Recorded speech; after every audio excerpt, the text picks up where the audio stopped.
We're here at the Battle of Mine Creek. Andrew's asked me to share a little bit about this. Behind us up here is called Benteen's Hill.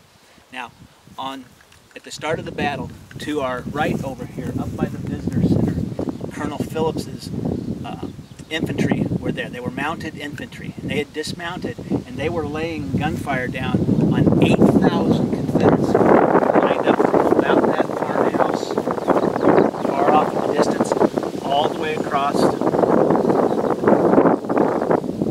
from that point all the way across to our left over here, to the tree line.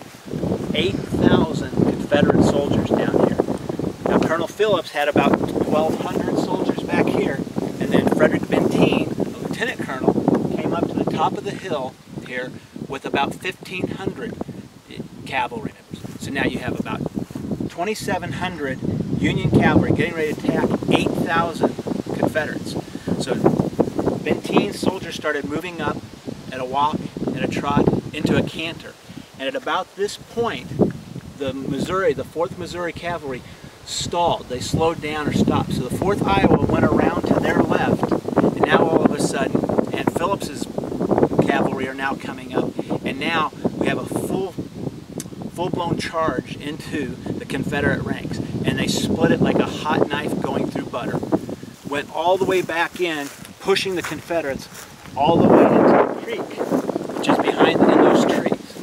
And once the Confederates started going back, it was nothing but a rout. One other thing that happened, Union cavalry got behind the Confederates, and Union artillery from the hill behind us now was actually hitting the Union cavalry. The artillerymen realized that, quit firing, but the rout was on, and 2,700 Union cavalry defeated 8,000 Confederates here at Mine Creek. It wasn't the biggest charge of the Civil War, but it was one of the most exciting. In the 15 to 20 minutes that occurred here, stirrup to stirrup fighting, it was an amazing day, an amazing victory for the Union. But the Confederates also achieved their goal of slowing down the the Union attack on their rear, so Price's wagon train could get away. Hi guys, I'm here at the Battle of Mine Creek.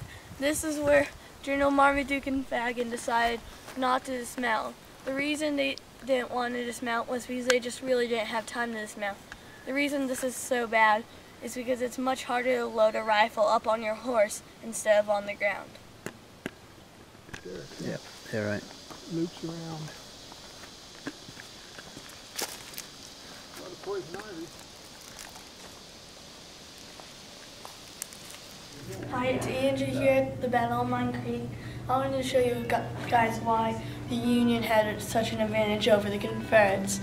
First off, the Confederates were using the infield rifles, which were single shot, and then you had to reload all over again.